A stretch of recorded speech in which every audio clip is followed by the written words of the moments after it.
विचार करा, जर अफजल खान जिंकला असता तर कदाचित स्वराज्य अस्तित्वातच नसतं. पण प्रतापगडावर जे घडणार होतं त्याची कल्पना खुद अफजल खानालाही नव्हती. आदिलशाहीच्या भर दरबारात बिडा उचलून खान गर्वाने हे वाक्य म्हणाला होता. स्वराज्यावर आलेलं हे आजवरचं सगळ्यात मोठं संकट होतं आणि या एका वाक्यातूनच संघर्षाची तीव्रता स्पष्ट झाली होती. म्हणजे बघा, ही गोष्ट फक्त एका व्यक्तीच्या धमकीची नव्हती. नाही, हे संकट होतं संपूर्ण स्वराज्याच्या अस्तित्वावर. ही काही साधीसुधी लष्करी मोहीम नव्हती, तर एक मानसिक युद्ध होतं.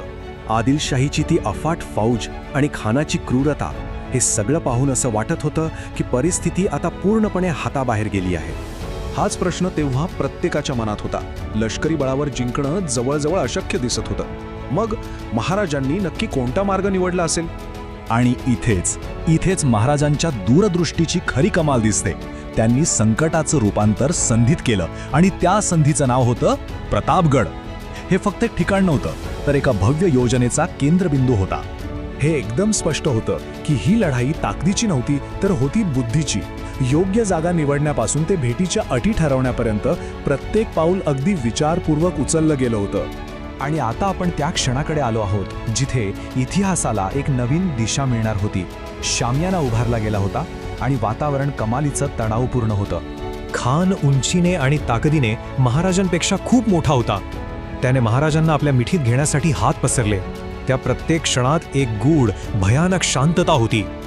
आणि त्याच क्षणी विश्वासघात झाला. आलिंगनाच्या बहाण्याने खानाने महाराजांच्या पाठीत कट्यार खुपसली. पण महाराजांनी आधीच शिलखत घातलं होतं. त्यांची पूर्वतयारी त्यांचा जीव वाचवून गेली.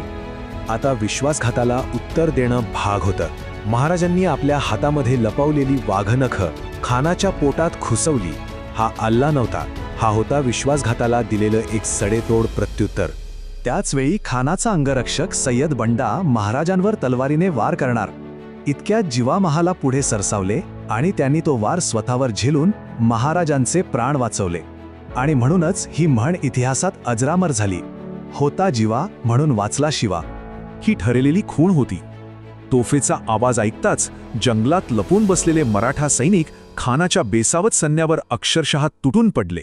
पण या लढाईच्या पलीकडे जाऊन त्यामागच्या बौद्धिक विजयाचं विश्लेषण करणं खूप महत्त्वाचं आहे.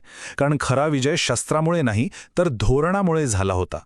तर एक महत्त्वाचा मुद्दा लक्षात घ्या. वाघनख हे फक्त एक साधन होतं.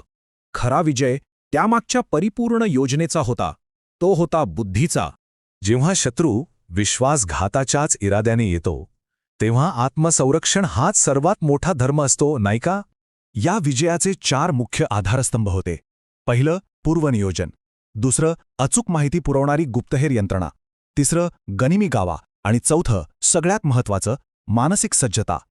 यातलं एकही कमी असतं तर कदाचित निकाल वेगळा लागला असता. या ऐतिहासिक घटनेतून आपल्याला एक खूप मोठा धडा मिळतो, जो आजच्या काळातही तितकाच महत्त्वाचा आहे.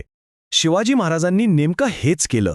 त्यांनी भावनांवर नियंत्रण ठेवून बुद्धीचा वापर केला आणि एका अशक्य वाटणाऱ्या संकटावर मात केली. या घटनेतील नैतिकता आणि रणनीती यावर विचार करायला लावणारा हा एक प्रश्न आहे, ज्याचं उत्तर प्रत्येकाने स्वतःच्या विचाराने शोधायला हवं. जय भवानी, जय शिवराय.